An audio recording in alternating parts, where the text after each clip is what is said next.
ఒక్కసారి కొమ్మూరి గోల్డ్ కి కాల్ చేయండి. తాకట్లో ఉన్న మీ బంగారాన్ని విడిపించి మార్కెట్ ప్రైస్ కి వాళ్ళు కొనుక్కుని మిగతా డబ్బులు మీకు ఇచ్చేస్తారు. హాయ్ హలో నమస్తే, వెల్కమ్ టు మనం టీవీ. నేను మీ చార్మి. మనం టీవీ ఉన్నది మన కోసం.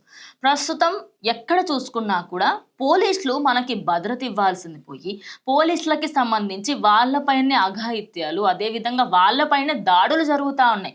అసలు జనాలు ఎక్కడికి వెళ్తున్నారు ఏంటి అని మనల్ని మనం ఒకసారి ప్రశ్నించుకోవాలనిపిస్తుంది. ప్రజెంట్ వరంగల్ జిల్లాకి సంబంధించి ఓ లేడీ కానిస్టేబుల్ అయితే చనిపోవడం జరిగింది. అది కూడా సూసైడ్ చేసుకొని చనిపోయింది. అయితే ఈ మహిళకు సంబంధించి తానైతే అమ్మాయి వచ్చేసి చాలా సంవత్సరాల నుంచి ఒక వ్యక్తి ఆ అమ్మాయిని ప్రేమించి తనని పెళ్లి చేసుకుంటానని మోసం చేయడంతో ఆ అమ్మాయి ఫస్ట్ కేసు అయితే పడడం జరిగింది. ఇక దానికి సంబంధించి ఇంకా నేను ఇప్పుడు నిన్ను పెళ్లి చేసుకోలేను, నువ్వు ఏం చేసుకుంటావో అది చేసుకో అని చెప్పింది. ఇక ఈ అమ్మాయికి సంబంధించి ఆ వ్యక్తి ఎవరైతే ఉన్నాడో ఆయన తన రిలేటివ్. అయితే ఈ అమ్మాయికి సంబంధించి సీతయ్య తాండా దగ్గర అయితే పార్వతీనగర్ మండలంలో వరంగల్ డిస్టిక్ లో అయితే ఉంది. అయితే ఈ అమ్మాయి ఆర్మ్ రిజర్వ్ కి సంబంధించిన వింగ్ లో అయితే వరంగల్ పోలీస్ కమిషనరేట్ లో పనిచేస్తుంది.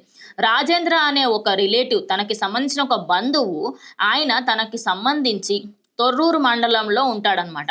ఆయనకి ఈ అమ్మాయికి ఎన్నో సంవత్సరాలుగా ప్రేమ వ్యవహారం నడుస్తుంది. ఇక పెళ్లి చేసుకుంటాను అని గత 4 సంవత్సరాల నుంచి చెప్పి దాని తర్వాత ఆ అమ్మాయికి సంబంధించి ఎన్నోసార్లు హెరాస్మెంట్ చేసేవాడని, ఆ అమ్మాయి ఇంకా ఏ వ్యక్తితోని మాట్లాడినా కూడా నువ్వు ఎందుకు మాట్లాడుతున్నావు అని కూడా చెప్పుకొచ్చాడు. ఇక దీని తర్వాత ఆ అమ్మాయికి సంబంధించి ఎవరైతే వాళ్ళ దోస్తులు వాళ్ళందరూ ఉంటారో వాళ్ళందరూ కూడా ఆ అమ్మాయిని హెరాస్ చేయడంతో అనిత అనే అమ్మాయి ఇంకా ఈ బాధ తట్టుకోలేక, ఆయన నన్ను పెళ్లి చేసుకోవట్లేడు అన్న బాధ తట్టుకోలేక, నేను ఇంకా చనిపోతా, మరి నువ్వు ఇలానే బిహేవ్ చేస్తా అని చెప్పేసి స్ట్రిక్ట్గా చెప్పింది. చెప్పిన తర్వాత నువ్వు ఏం చేసుకుంటావో చేసుకో, చచ్చిపో నాకేంటి అనడంతో ఇక ఆ అమ్మాయి సూసైడ్ చేసుకొని అక్కడికక్కడ పురుగుల మందు, గడ్డి మందు తాగి చనిపోవడం జరిగింది.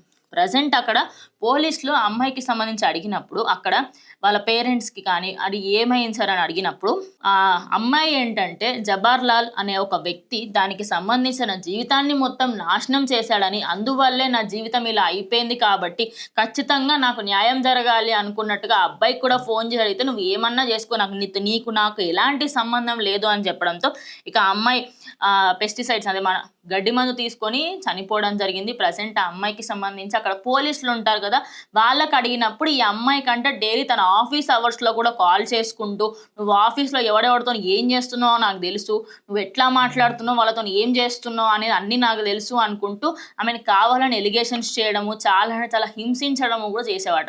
అవన్నీ అక్కడ పోలీసు చూసి, సార్ నేను ఏదో ఒక రోజు పెళ్లి చేసుకుంటాను, ఆయన సెక్యూర్గా ఉంటున్నారు అని అనుకుంటున్నారు అని చెప్పేసి ఆ అమ్మాయి కూడా సంజాయిషి చెప్పేదట. కానీ ఇంతవరకు వస్తుంది, ఆ అబ్బాయి తనకి హ్యాండ్ ఇచ్చేసి ఇక పెళ్లి చేసుకోను అని చెప్తాడు అనే స్టేజ్ వరకు వస్తుందని అసలు ఎక్స్పెక్ట్ కూడా చేయలేదు. ఇక ప్రజెంట్ అయితే కేసు రాజేందర్కి అగెనిస్ట్గా, అదేవిధంగా జబర్లాల్ అనే వ్యక్తికి సంబంధించి వీళ్ళిద్దరిపైన ఇన్వెస్టిగేషన్ అయితే కొనసాగుతుంది. ఖచ్చితంగా ఇద్దరికి శిక్ష పడాలి, శిక్ష పడితేనే ఇలాంటి వాళ్ళకి సిగ్గు వస్తుందని కూడా ఈ న్యూస్ తెలిసిన వాళ్ళందరూ కూడా చెప్పుకొస్తారు. దీనికి సంబంధించి మీరు ఖచ్చితంగా కమెంట్ చేయండి.